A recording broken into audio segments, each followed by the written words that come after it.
Members of Parliament, support staff, viewers, radio listeners, all following this meeting via social media, members of the media, ladies and gentlemen, to all of you, good morning. I welcome you to the continuation of this Central Committee meeting of Parliament. This is Central Committee meeting number 22. And we continue since Monday with handling the draft national budget for St. Martin, the budget 2025. During the past days, we have extensively elaborated the reason why we are handling a new draft ordinance establishing the budget for the country 2025. During the past days, we have had members of Parliament with their questions on the draft before us. We have had several ministers appear in Parliament to respond to these questions, and this is the process that we will continue today. At this time, I want to therefore welcome the Minister of HSPEI, Housing, Spatial Development, Environment and Infrastructure, Minister Patrice Gumbs, who is here with his support staff to respond to questions regarding the VROMI ministry. We have established a quorum of 4 factions, which represent a quorum in Central Committee meetings, once the representation of those factions are 8 or more members of Parliament. So we have that quorum, and I invite you to stand for a moment of silence.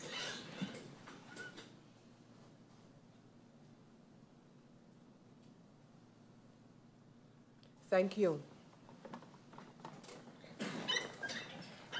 I have received notices of lateness from several members of Parliament, namely MP Roseburg, MP Kotai, MP Jansen-Webster, MP Darrell York, and MP Lyndon Lewis. Members of Parliament, are there any notifications from the floor of Parliament? That does not appear to be the case. So as I mentioned earlier, we are deliberating in Central Committee setting the national ordinance stipulating the budget for country St. Martin for the year 2025. This is document IS number 1093 of this parliamentary year and is dated the 23rd of May of this year, and it is national ordinance number 185 in the records of Parliament.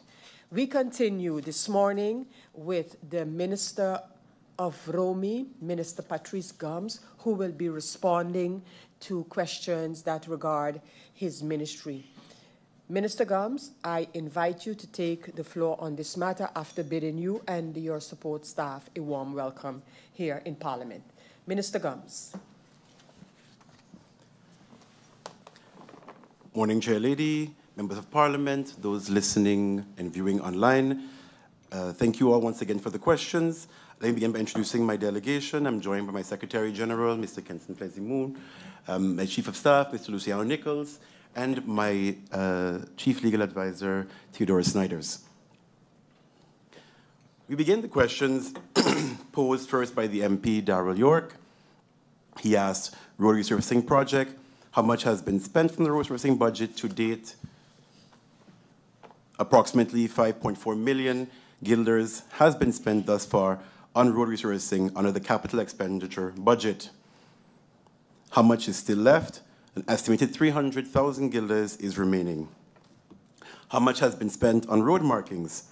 Around 150,000 guilders was spent on road markings. The MP requests documentation for the site for the height services done for Garden Road and the LB Scotch Road. At this time, of course, as indicated before, height surveys were not part of the terms of reference for this project, nor were they requested after. MP requests the mixed designs for Sucker Garden Road, Point Blanche Road, and LB Scotch Road. The requested documentation design mix will be requested from the contractor and submitted in writing. What has been done different in the manner of execution or planning as it pertains to the one done prior to the ministry's tenure? The Department of Infrastructure has taken steps to enforce the use of better quality materials and equipment from contractors. Internally, the department has also restructured its project management team compared to the tenure of the previous minister. What is the status of the side road project? Is the schedule up to date? Is it incurring delays? For the side road project, approximately 80% of the project has been completed thus far.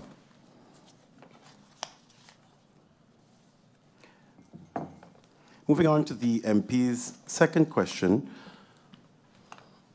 There was going to be removal of construction structures. What is the status on that, and how many removal orders has the minister signed since December? A total of 24 stop removal orders have been signed since December, and several have been taken down. The ministry will continue its efforts in this regard. Erosion problems in the hills, MP would like an update, especially as it pertains to South Reward, Mary's Fancy, and Ebenezer areas. The ministry is currently engaged in addressing erosion issues throughout the country. In the area of Cul-de-Sac, we are busy looking into the areas mentioned by the MP and are finalizing emergency interventions in Ebenezer, and will move to areas based on assessment of critical urgency. A planned approach is being prepared to mitigate the flooding of the lower-lying areas in the Cul-de-Sac Basin with the implementation of retention ponds. The plans are being reviewed, and a draft request to allocate the necessary funds has been submitted for consideration in CapEx 2026. Who is part of the zoning team? The policy department at VROMI will be the lead with zoning. We are aiming to have a comprehensive team, both in and out of house, of multiple stakeholders with various backgrounds and related expertise. The ministry will soon start the process of procuring legal expertise to support the process. The MP would like to see the Memorandum of Basic Principles for Zoning. The MP can be referred to Landsordning Ruimtelijke Ontwikkelingsplanne or zoning ordinance, in which the basic principles of zoning are laid down. A copy of this can, of course, be sent to Parliament, and I'll just very briefly go through what these basic principles are. The basic principles of zoning, as outlined in this ordinance, are centered on promoting the sustainable and balanced development of land and resources, zoning services to coordinate spatial development plans in a way that protects public interests, ensures compatibility of land uses, and prevents conflicts between residential, commercial, industrial, and environmental functions. It is based on a hierarchical planning structure, starting from a national spatial development plan down to detailed zoning regulations. Zoning plans must consider aspects such as safety, accessibility, environmental protection, cultural heritage, and infrastructure needs. Additionally, the ordinance emphasizes transparency, public participation, and legal certainty in the planning process to ensure that development decisions are fair, predictable, and aligned with long-term policy goals. Can the minister provide the preliminary draft zoning plan, and if it's ready, has it been presented to COM? The plan map is not final and has not been presented to COM. The plan for coastal and ecologically sensitive areas, or green zoning plan, that was presented to Parliament earlier this year is preliminary and subject to change. It basically envisions what we wish to achieve. The preliminary map was shared in the presentation to Parliament at the time. However, it is not yet published separately for above-mentioned reasons. MP has also asked the findings of the stakeholder analysis. What is the communication strategy? Has the internal VROMI consultation taken place? And can the minister give a short summary of the findings? No stakeholder analysis has been done as yet. However, we will build further on the stakeholder analysis that was done in the past by the NGOs, the private sector, ministries, and semi-governmental institutions. Will, of course, all be part of the stakeholder list. Regarding the green zoning plan, VROMI is now busy making the framework for this plan, where we will at least already include climate adaptation options. Furthermore, in collaboration with external assistance from the IPDC, the International Panel for Deltas and Coastal Areas, funded by the Netherlands, we will be conducting a coastal erosion study and geotechnical study in order to determine vulnerable areas where construction should either not be allowed or be subject to stricter building regulations to ensure safety and mitigate environmental impact. Have public consultations begun? If so, how are they going? Has the preliminary zoning plan been discussed with the public? If so, can the minister give a synopsis of this? No consultation public has taken place, as there is not yet a finalization of the comprehensive island-wide zoning. Consultation has, of course, taken place for the individual zoning maps that exist. What is the current status of the building permit backlog? What is the number? How many permits has been signed since January? How many does the department have in their possession for over 1 year? What is that number? What is the ministry doing about this? Concerning the backlog of permits, the department will be showing from the year of 2020 to 2025, so the past 5 years. Please keep in mind there are previous years that have permits still open, of course. The following years are as follows. 2020 has 60 permits still open. 2021 has 78 permits still open. 2022 has 64 permits still open. 2023 has 126 permits still open. 2024 has 165 permits still open. And 2025 has 89 permits still open. The ministry will be working the amount of permits that has been, the amount of permits that has been signed from January 2025 until present is as follows. 10 permits in January, 5 approved and 1 denied. In February, a total of 6 permits, 8 permits, 7 approved and 1 denied in March for a total of 8 permits, 4 permits in April, and 19 approved and 4 denied in May, a total of 23 permits. This gives a total of 51 permits signed. The Permits Department is working on a plan of action to tackle the matter, and we'll extrapolate on this in a further response. A couple of months ago, the minister made public that there's bribery happening in the Permits Department, and he would be investigating. Has the Ministry of Justice been involved in the investigation? Does the ministry have any leads? Let me first begin by answering that first question. The ministry has enlisted Tereo as to be part of their baseline measurement on being undertaken in government to review current procedures, their effectiveness, and ways to improve. This is critical in supporting our move towards digitization of our processes, which will build accountability and transparency in requesting not only permits, but also waivers and inspection reports. In addition, the ministry will launch a forensic audit of decision-making that will cover not only the Department of Permits, but the ministry as a whole. This will form part of the investigation. Back to the question, has the Ministry of Justice been involved in the investigation? The Ministry of Justice has been consulted, and hence a suggestion to address this holistically as part of a review of the ministry, with the aim of creating an environment that diminishes opportunities for bribery. Part of creating the environment is speaking about it. Yes, we are on a small island, but unfortunately, not saying or doing anything doesn't solve the issue. It only facilitates it and demotivates civil servants who come to work each and every day and do the right thing. Does the ministry have any leads? As stated in my press statements, there are correlations between processing times in particular. These will be reviewed during initiatives undertaken. What is important to recognize is that finding people willing to come forward is not easy. As such, I have repeatedly made reminders throughout my time as minister highlighting the following. 1, permits only comprise of 2 costs, the processing fee and the government contribution that is clearly indicated on all permits. 2, the negative impact on the economy and credibility of doing business in St. Martin due to instances of corruption.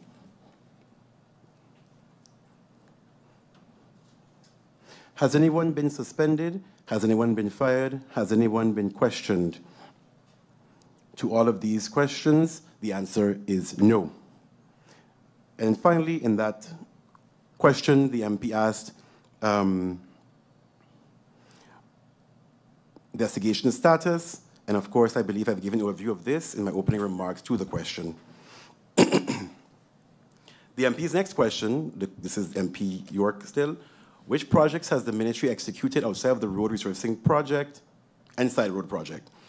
The ministry is executing a total of 8 projects outside the 2 mentioned. These cover a wide range of topics and include 2 in erosion mitigation, 2 in stormwater management, 1 in administration and procedural enhancement, 1 in capacity study, 1 in a drainage management project, and 1 in an environmental protection fund.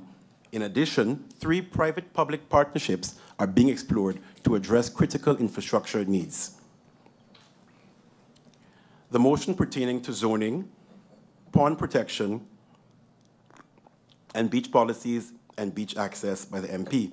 Has the ministry done anything with it since it has been passed? If so, what has been done? What is slated to be done, and the MP requests timelines.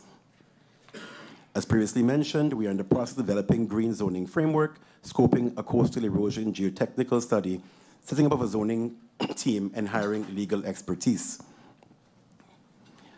Are the stormwater pumps operational? If yes, what are their capacity? When will the stormwater pumps be installed, which has been lingering for years? And who has responsibility, NRPB or government? The pump located at the VROMI yard was repaired last year and has since failed again, and is undergoing repairs, expected to be back online later this month. However, the pumps at our garden has been deemed reparable for some years now. The National Recovery Program Bureau, NRPB, is not involved in the procurement of new pumps. This responsibility lies with the Ministry of VROMI, with assistance from the Dutch ministry based at Ga.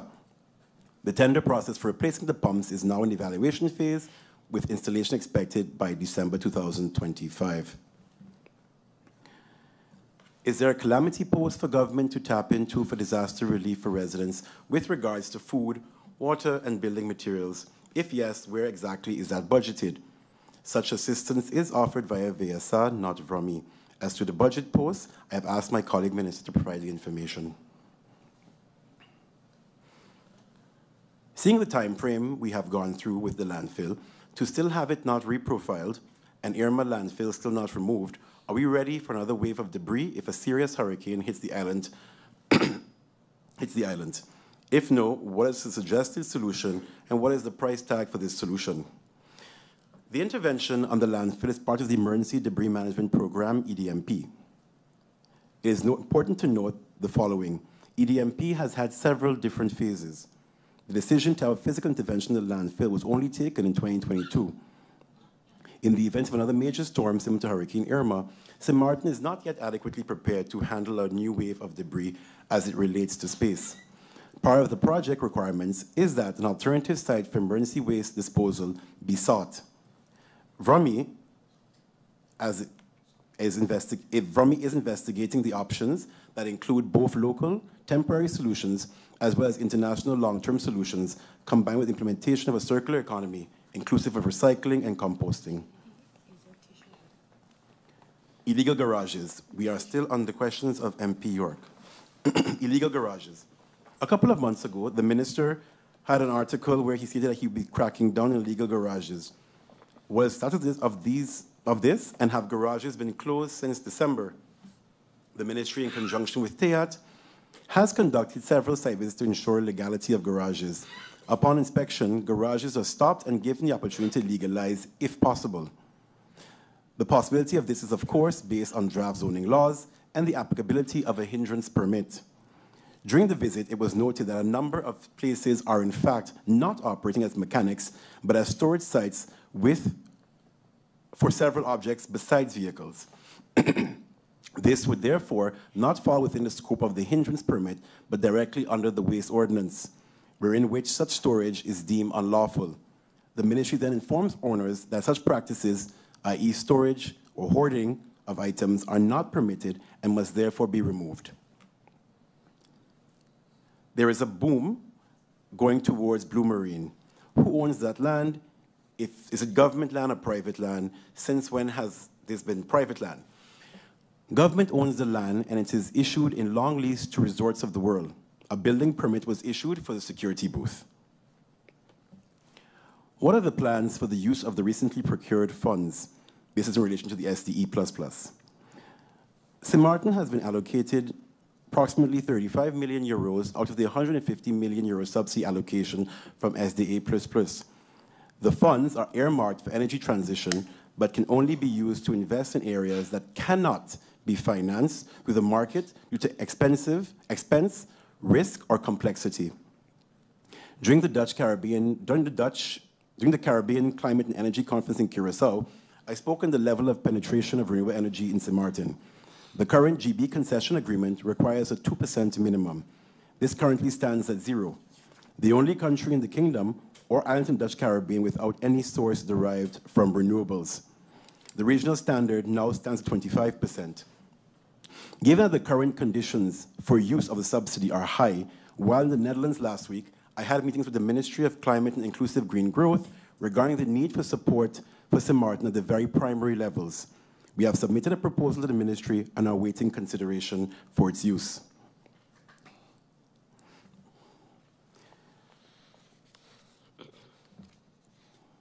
I believe these are now moving on to the questions of MP Duran. Yes. The MP would like to know if the defense notes the plaidoyer, St. Dominic, all those different documents that should be working, functioning governments, the best interest in regards to building permit court cases of the last year can be provided to Parliament. Dear Chair Lady, I fully respect Parliament's oversight role and share its commitment to transparency. However, I must also be clear. The documents being requested, such as legal defenses and pleadings, are part of a confidential legal proceedings. They include internal legal strategies and privileged communication between the ministry and its legal counsel. Disclosing such information could seriously compromise the government's legal position, especially in an ongoing case. It's also important to point out the ministry's position are already reflected in official court rulings. These are, in fact, public and provide an objective, transparent, and authoritative summary of the arguments made by all parties, including the government. Given all of this, I do not consider it appropriate to release internal legal documents. That said, I am open to provide Parliament with a general overview of the relevant rulings and the legal and policy principles that guide the ministry's approach to these matters, within, of course, the limits of confidentiality and due process. All the building permits, court cases, and written documents and advices for the court cases can they also provide to Parliament as well for the last year. Dear Chair Lady, I believe I addressed the core of this issue in my previous response. As I stated, legal documents as such cannot be provided to Parliament. Of course, I remain open to providing Parliament with an overview of relevant cases and, of course, our legal approach where possible. What classification is being used when a civil works permit is being issued? How is that described in National Gazette? Can an example be provided to Parliament? The classification administration number that the department uses is the same as the building permit, such as BP 00-2025, for example, with the description of activities such as demolition, infrastructure dredging, clearing of land, felling of trees, etc.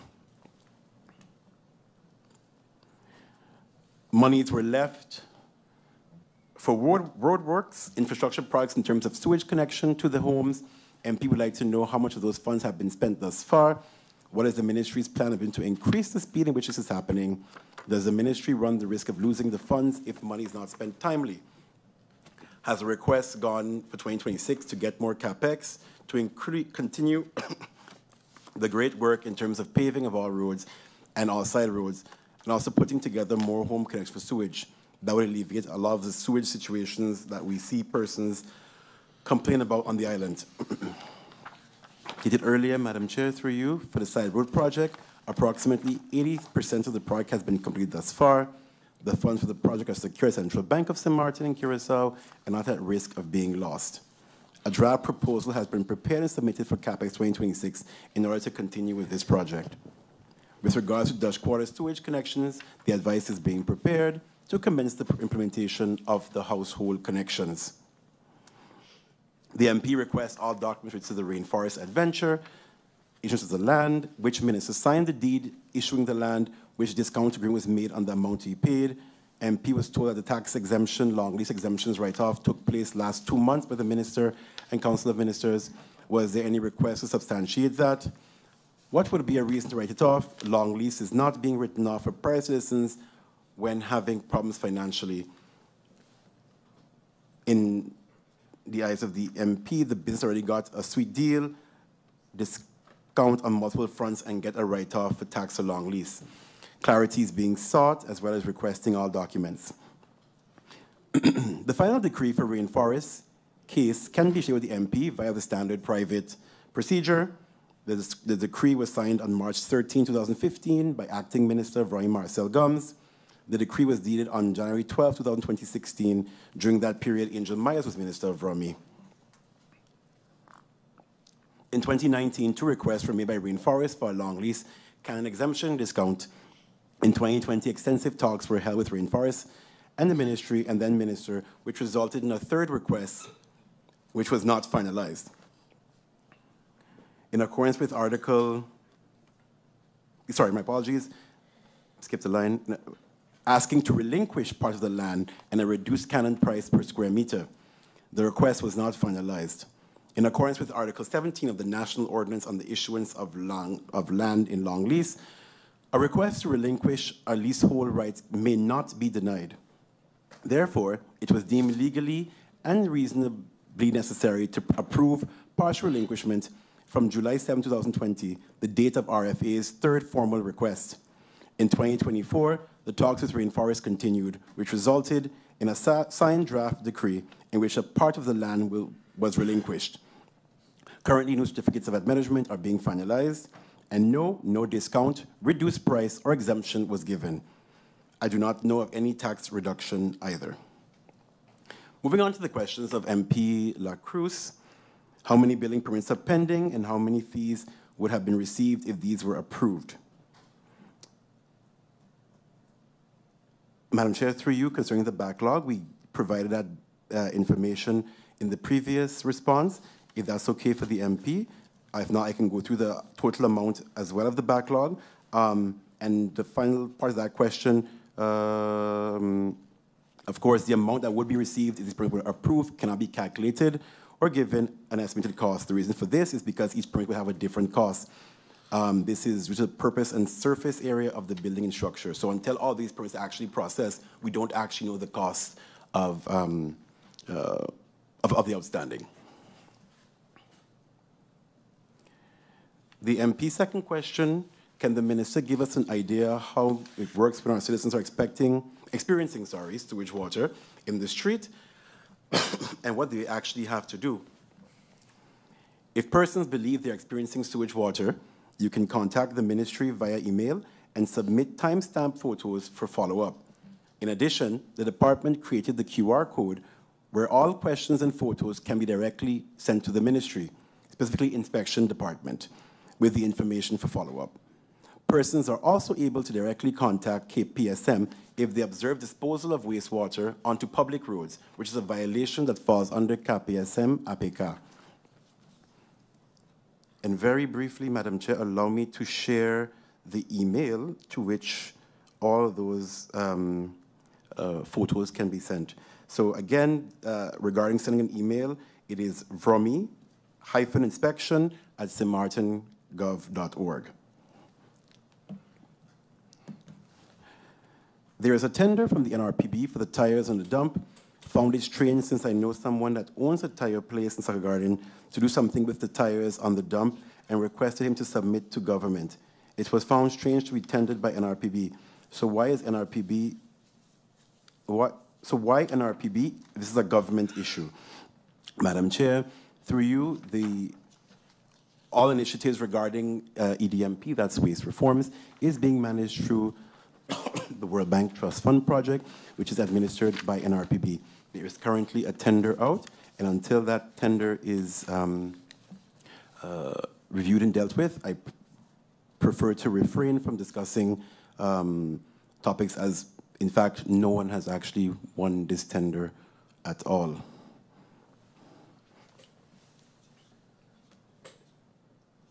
Yeah, and indeed, just to clarify, this is not part of the national budget.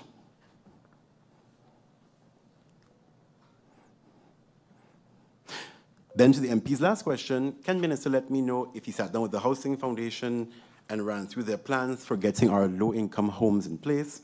What were his conclusions? Were any requests made, and how does he plan to move forward with that? Since taking office, I have met with the Housing Foundation 4 times. The discussion focused on the role of the foundation, current and proposed housing projects, and the relationship with government. VROMI has the following priorities to address some of these discussions. 1, a clear communication of the responsibilities of the Housing Foundation versus government versus tenant. 2, discussions with stakeholders on issues with access in some proposed sites for low-income housing, as well as medium-income housing. The performance agreement, that's been long-standing. And then finally, we have initiated meetings every other month, starting last month, to support stronger alignment, especially as we reach the date for the delivery of the housing policy. Moving to the questions of MP Lyndon Lewis. Staffing shortages, with the key departments such as Staff Bureau operating only 29% and the capacity at infrastructure at 68%. How do you plan to address these critical understaffing issues, and what recruitment target has been set for 2025? Madam Chair, the budget, through you, provides for all positions of the Staff Bureau in accordance with the function book. At this moment in time, all vacancies have been published, interviews held, selections done, and now are in different stages to finalize the recruitment process. Concerning infrastructure management, there is insufficient budget to secure all positions as outlined in the function book. The department is, however, taking early steps in engaging with the P&O department to already prepare the recruitment process for roles we know are to become vacant in the short and midterm. Doing this earlier than usual helps secure continuity by taking more realistic recruitment timelines into account. What is the ministry's strategy to not only fill current vacancies, but also retain skilled personnel across core divisions? By what timeline do you aim to reach at least 90% of staffing capacities? At this time, the ministry has not established a formal goal or corresponding plan to reach 90% staffing capacity. However, we have taken meaningful steps towards strengthening our workforce and improving operational efficiency. This year, several departments have been assigned targets to define projects that leverage innovation and modernization to streamline internal processes and increase output. These initiatives, are designed to create more resilient and efficient teams, which in turn support long-term staffing stability. These prior proposals are due at the end of 2025. In parallel, the departments are actively measuring employee sentiment and addressing workplace culture. One of the key initiatives in this area is the introduction of the Scrum. Scrum is an agile framework that helps teams work more effectively by breaking down complex work into manageable pieces, encouraging regular communication, and enabling quick adjustments so that they can deliver better results faster and with greater collaboration. The Permits Department has already begun implementing this approach, and early results show improved teamwork and engagement. What specific outcome does the ministry expect from the new national housing policy, and how will it directly address the current shortage of affordable housing for low and middle income families? The high-level goal or impact of the policy is to provide adequate housing for all St. Martiners in all stages of their lives. Everyone that is a resident of St. Martin should have access to good housing and a good living environment. Regarding the housing shortage of affordable housing for low and medium income group, the policy sets a list of goals and actions for the following target groups: young professionals, vulnerable low-income people, and elderly people. The goals include the amount of housing, the form of housing such as new houses, repurposing, and densification. They also include necessary legal changes, financing options, and which stakeholders should be involved in the realization of housing for these groups. Can you provide a detailed timeline for the finalization, review, and implementation of the VROMI Landsverordening and its associated LBHAM?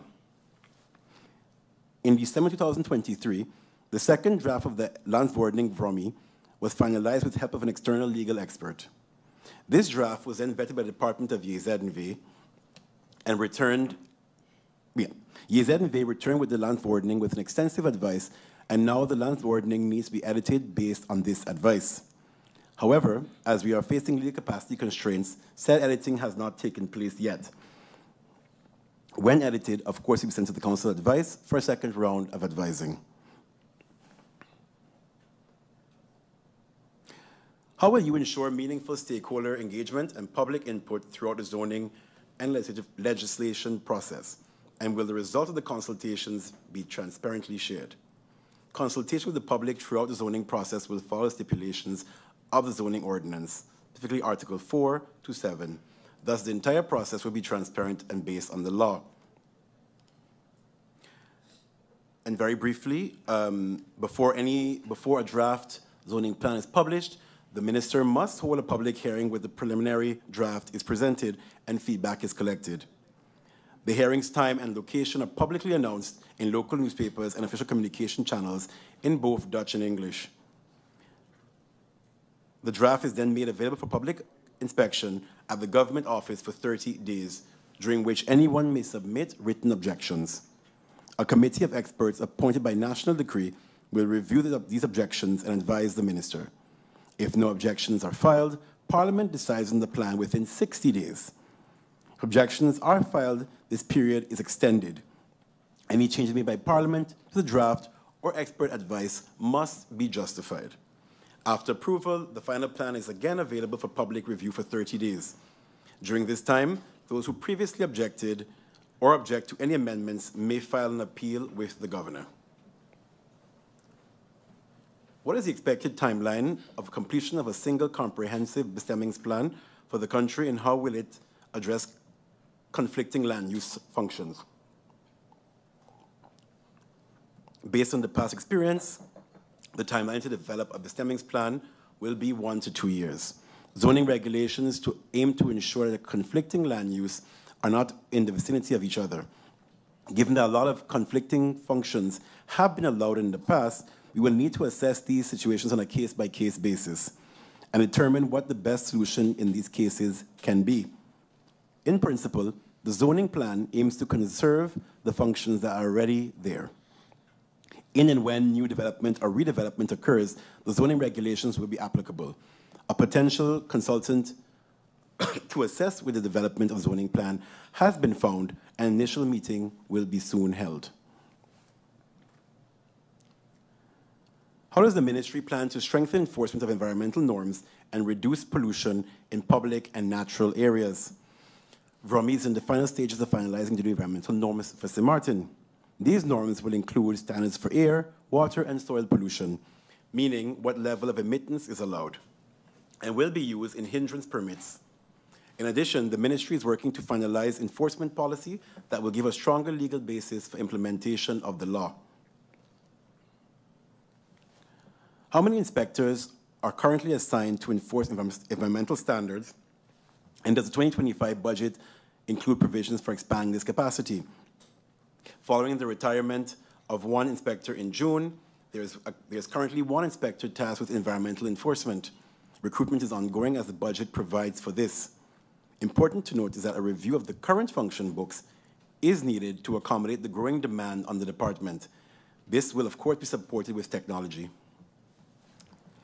What concrete measures are budgeted for 2025 budget to improve wastewater treatment and prevent flooding, particularly in residential communities during a heavy rainfall? Flood-prone areas such as cul-de-sac basin are being worked on, whereas measures are being implemented to avoid flooding of the lower lying areas with the implementation of retention ponds.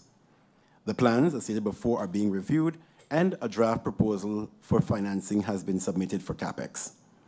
Further expansion of the sewage network is also implemented in a separate project in collaboration with the Trust Fund.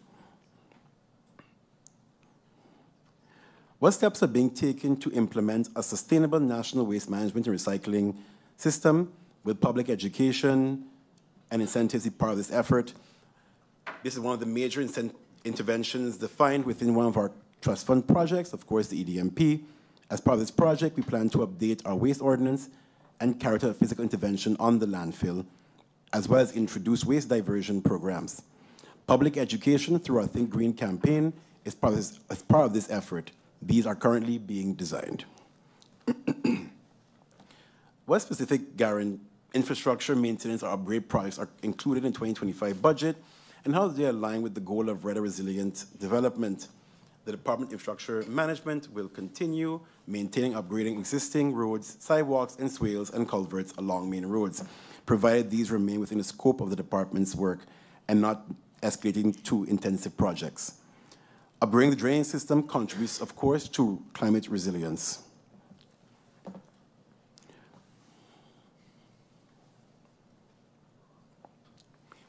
What is the ministry doing to ensure the public spaces, roads, transport hubs are clean, well-lit, and properly monitored with working surveillance systems? To ensure well-lit spaces, public spaces, a new agreement has been drafted between the Department of Infrastructure and NVGEBE. This agreement emphasizes the quality of lighting, specifically measured in lumens. In addition to improved lighting, the Police Force System Martin KPSM is actively working to ensure public spaces are equipped with surveillance systems. Cleanliness across these areas is managed by contracted service providers with oversight managed by the Department of Infrastructure. What performance indicators or service level benchmarks will be used in the budget 2025 to evaluate whether infrastructure and public spaces meet accessible safety and maintenance standards? Accessibility standards are to be developed collaboratively by the Policy Department and the Department of Infrastructure Management. Public safety in these spaces is monitored by KPSM, while maintenance standards are upheld through contractual agreements with service providers.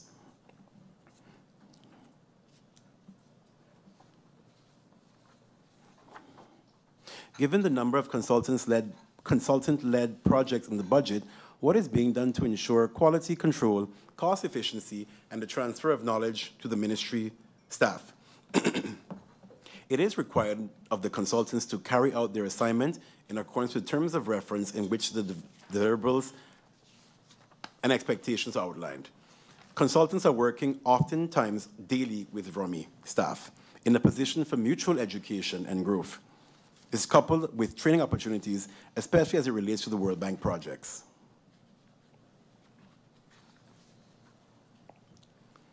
How are you ensuring that consultants meet their contractual deliverables? And are there penalties for evaluation tools in place for underperformance? Deliverables and applicable penalties outlined in terms of reference, and in the event of underperformance, these, of course, can be applied based on the evaluation of the work performance of the consultant. How are the trust fund resources being managed for the projects under VROMI? The projects are being managed based on the World Bank procedures and processes. All trust fund related projects and related budgets are not part of the national budget. What reporting or oversight mechanisms exist to ensure accountability? This year, the ministry introduced a new monthly reporting mechanism as part of the performance targets for each department. This initiative is designed to enhance transparency, strengthen interdepartmental communication, and foster a culture of accountability across the organization. By standardizing regular reporting, departments are better equipped to track progress, identify challenges early, and align their efforts with broader strategic goals. Over time, this approach is expected to not only improve internal coordination, but also lead to more efficient and consistent communication with external stakeholders. Are there internal efficiency programs or training initiatives planned 2025 to improve the functioning of the ministry and reduce long-term reliance on outsourced services? At the moment, there are not much outsourced activities going on. However, the ministry has recently invested in capacity building through several training initiatives. Notably, staff participated in both basic and advanced GIS training sessions delivered by off-island experts. In addition, the ministry collectively contributed to the development of the Civil Works Manual. This collaborative process was intentionally designed to enhance internal knowledge and practical experience across all relevant departments and roles. By involving staff in every step of the manual's creation, the ministry aimed to strengthen institutional understanding of Civil Works procedures and promote cross-functional learning. Can you explain how the ministry plans to monitor and evaluate subsidies granted by SMHDF, so the Martin Housing Development Foundation, to ensure effectiveness, transparency, and alignment with the national housing strategy. Madam Chair, through you, very simply, the performance agreement is critical in ensuring this alignment. The agreement will provide clear benchmarks that will be used to support both strategic and operational goals. Moving now to the questions of MP Omar Otley. Landfill announcement, a letter was sent on April 2nd, but no response was received regarding the announcement to establish an entrance fee for the landfill, and there is concern in the legal foundation of this proposal. It is unsure whether the Minister of VROMI has the authority to implement such a fee under the existing waste ordinance, which includes, among others, household waste, liquid waste, commercial waste, car wrecks, etc., considering the ordinance does not appear to provide provisions for entrance fee for the landfill. Can clarification be provided for the legal basis for the decision and update on how it will impact the 2025 budget projections? Is it projected, and if so, if there's no legal basis for this, how will this impact the projection? MP Otley, through you, Madam Chair, let me first begin by offering my apologies for the oversight in not responding to your letter. Allow me to clarify. The establishment of an entrance fee. There are 4 disbursement conditions set by the World Bank and endorsed by the government since 2022 for the sustainability of the waste sector.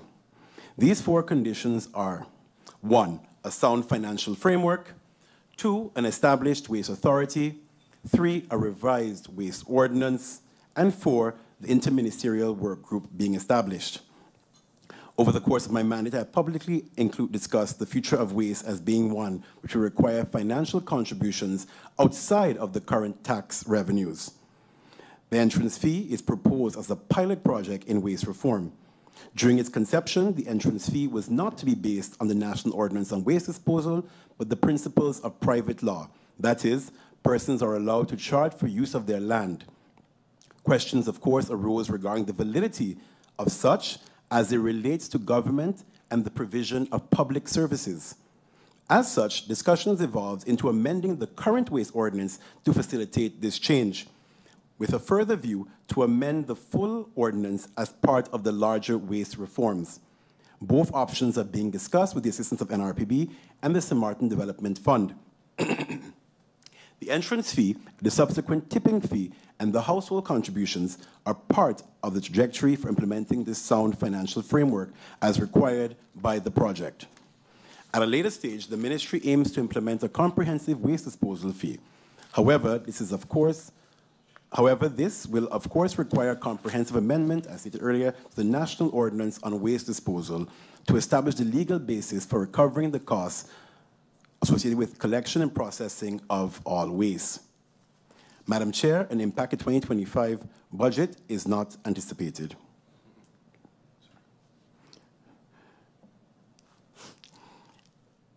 The MP's next question.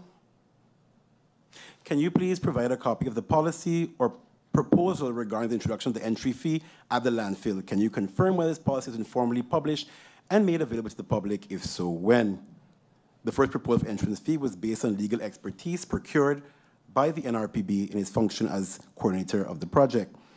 Grounding this initiative on the private law, as stated, was reviewed and found to have legal basis, but, as stated in my previous response, did raise concerns regarding the applicability of private law on government services. And as stated, the discussion is ongoing. If the decision is taken to use the route of private law, there will be no policy for the entrance fee. However, policies will be required for the implementation for the comprehensive disposal fee in the future with a national ordinance as the legal basis. What is the legal basis for the proposed fee, particularly to the National Ordinance on Waste Disposal? Has it been reviewed and approved in accordance with appropriate legal procedures? Madam Chair, through you to MP Otley, with your indulgence, I believe I've answered this question with the response of my 2 previous questions, and of course, more than happy to address anything further in clarifications. The MP's final question, please indicate whether any amendments to national ordinance are being considered. If so, have these amendments been introduced to Parliament for review? A terms of reference has been published to hire legal support to draft an updated waste ordinance. Several firms have reacted whereas the ministry together with NRPB are in the selection phase to select the winning bidder. The intention is to have a draft ordinance ready for review by the end of 2025. Of course, the regular processes will be followed that will eventually lead to this being handled by Parliament. Moving on now to the questions of MP Sarah Westcott-Williams. MP requests to provide an update on all answers given to herself and her faction members in answers to the questions of the first CC in Budget 2025. Several of these answers refer to things being updated and reports being expected. The MP wishes to know where we stand right now as per the answers given in the CC of back then. There were several sorts of commitments made to questions asked in the first debate. With regards to the island-wide zoning, as Patrice indicated, individual draft zoning plans are being used to advise the developments as proposed. These draft plans have been published on our website. The plan is to develop one green zoning plan for ecologically sensitive areas, and of course, one zoning plan for all remaining areas. As stated, we are now exploring and finalizing the hiring of the consultant for this. Concerning the green zoning plan will encompass natural areas including coastal and hillside regions, water bodies, and other areas deemed essential for climate adaptation and mitigation. The Molle Bay area, including the Molle Bay Pond, is included in this plan. Since the last debate, the ministry has taken the following actions with the help from IDPDC, as previously mentioned. The ministry will, of course, do the following things based on that follow-up. A, develop a zoning plan framework that will include potential climate adaptation options, and B, conduct a coastal erosion and geotechnical study. Additionally, we are exploring external technical expertise, as stated, to help us with the legal process to establish the zoning plan. Financing the development of the entire zoning plan remains a challenge. When a framework is established, consultation sessions the public can, of course, start. And then finally, concerning the drainage and situation in Cul-de-Sac Basin, as stated before, a plan of approach is being prepared to mitigate the flooding in the lower-lying areas of Cul-de-Sac with the implementation of retention ponds. A plan for this is, of course, being reviewed, and a draft proposal has been submitted to CAPEX 2026. MP requests an update and in some cases answers to where matters stand with the motion as approved during the handling of budget. For instance, Basturika handhaving, administrative enforcement. VROMI is in the process of hiring external legal expertise to assist with both administrative enforcement and the legal amendment to the waste ordinance. We foresee the start of this work within the next 4 weeks.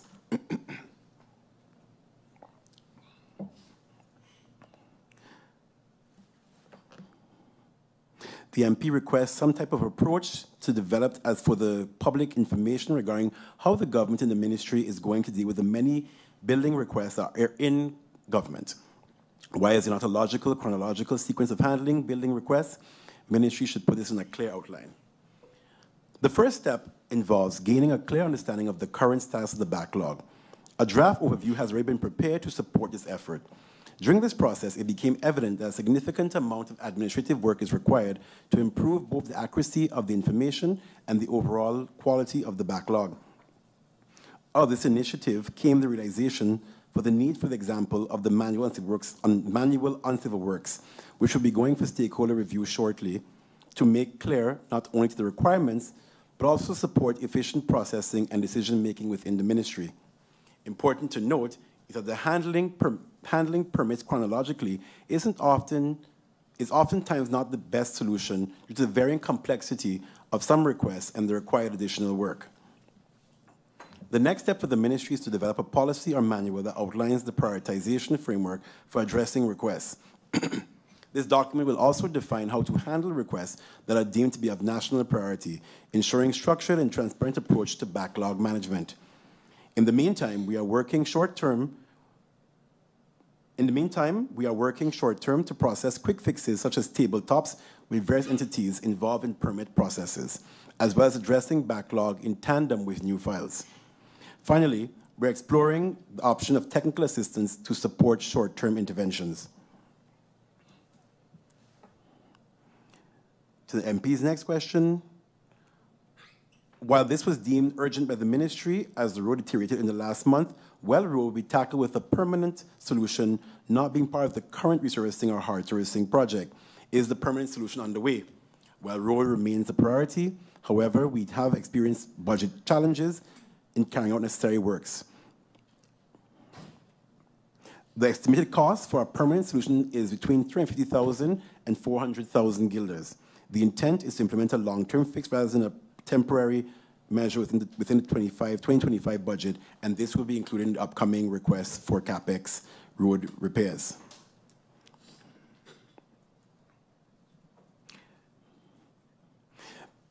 This is one of the reasons why the minister has been critical of the hard surfacing project and has been closely monitoring its progress. Over the next few days, the minister will review the current state of the project and announce the way forward in 2025. Has this been decided, and what is the plan?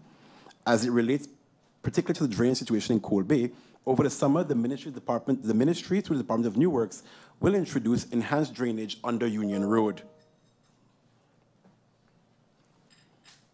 the tender of which is currently being finalized. Design and engineering plans for upgrading the Orange Grove Road, including the implementation of drainage leading to the lagoon, were finalized a few years ago. While funding challenges have delayed the implementation, these well-prepared plans are ready to move forward as resources become available. How realistic is it to have this in 2025 CapEx? Madam Chair, an amount of 1.8 has been reserved from the 2025 CapEx to address drainage issues resulting from the hard surfacing project using the Union Road.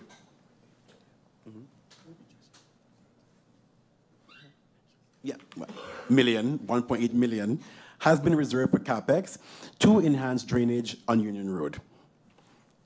It is important to note that the current phase does not include specific plans for Orange Grove Road. That area will be addressed as part of a comprehensive drainage strategy for Coal Bay area.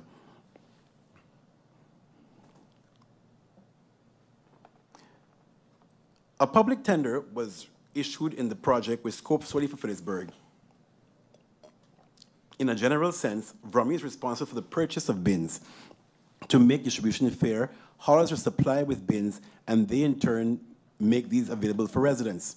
Although it's an existing procedure, is it the intention to bring about changes to this to ensure proper logging of locations of bins taking place? Any progress in this matter?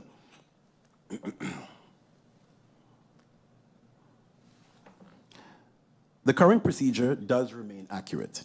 However, the government has not recently provided haulers with bins for distribution. While there are fewer than 100 bins currently in inventory, these are used for emergency cases. The estimated island-wide demand is approximately 3,500 bins. To address this, a capital expenditure request for the procurement of bins has been included in the upcoming draft 2026 budget. The Department of Infrastructure Management is also working to revamp bin distribution process to ensure proper logging of bin locations. This includes a proposed policy shift towards assigning ownership of bins to owners, with the aim of encouraging better care and accountability. This proposed change is presently under legal review and is intended for implementation in the short term.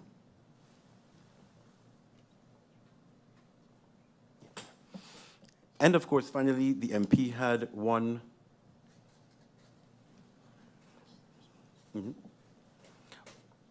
final question. She indicated that Ms. Felipe of Mayor had reached out and was trying to make a connection regarding the analyzing of developmental projects in St. Martin. Are you aware, and has any progress been made? Okay. Madam Chair, it is your question, not through you. With respect to the question regarding the Netherlands Commission for Environmental Assessment, I can confirm that we have indeed been in contact and met with the Commission. Ms. Felipe from Mayor reached out, and we subsequently met with a representative of the Commission. During this meeting, several forward-looking proposals were discussed, including the possibility of establishing a kingdom-wide commission to support environment and social impact assessments across the Dutch Caribbean. Key areas of discussion included development of tailored capacity building programs, joint workshops, legal support aligned with international standards, and integration with broader initiatives such as Water as Leverage program. These efforts aim to strengthen strategic planning, improve transparency in environmental issues, and build institutional capacity in line with best practices from the EU and international financial institutions. As it relates to VNGI International, while there are no formal engagement in context to date with this, we do recognize the potential value of their involvement. VNGI International has extensive experience in supporting public sector governance and institutional reform. And we are exploring avenues for collaboration where their support could assist in strategic planning and the development of effective implementation frameworks for environmental governance. I will continue to keep Parliament informed, and we make progress in formalizing these engagements. Moving now to the question of MP Veronica Janssen, commends the Minister on the road works done. The road paint needs to be worked on. MP hopes the Minister will get the garbage under the control as well. When will the current garbage contracts come to an end? Does the Minister plan to tender in-house, or will hire a firm to do the tendering? It is very important for the claims of St. Martin overall. The current waste collection contracts will come to an end the first half of 2026. Looking ahead, the Department of Infrastructure Management intends to bring in external consultants to support future tendering processes. This approach is aimed at raising overall quality of projects by incorporating additional expertise and ensuring higher standards in execution. And to the point of MP Janssen regarding the road paint complaints, indeed, I have taken note of this. It's something also I think MP York has brought on several occasions regarding the quality of the road paint. I have asked for a copy of the agreement made on what has been delivered, and that will then be reviewed and improved where possible, because indeed we are noticing that what we said we were going to get is not what we're getting in practice. This, Madam Chair, comes to the end of my questions, and I look forward to the clarifications from the floor. Thank you, Minister Patrice Gumbs of the VROMI Ministry, for those answers provided. Members of Parliament, like we have established that the procedure for this Central Committee meeting is, we now continue with members having the opportunity to ask follow-up questions especially, but also if a question might have been overlooked in the general questioning session. We started out with a time frame of 60 minutes for all members regarding all ministries.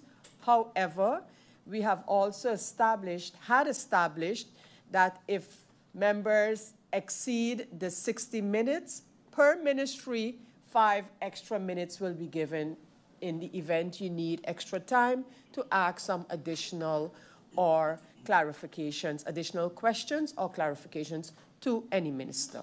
So with that, we have had the first set of answers by the Minister of VROMI, and the opportunity to follow up on those answers from the Minister is granted to members of Parliament, and I start with the member Lacruz.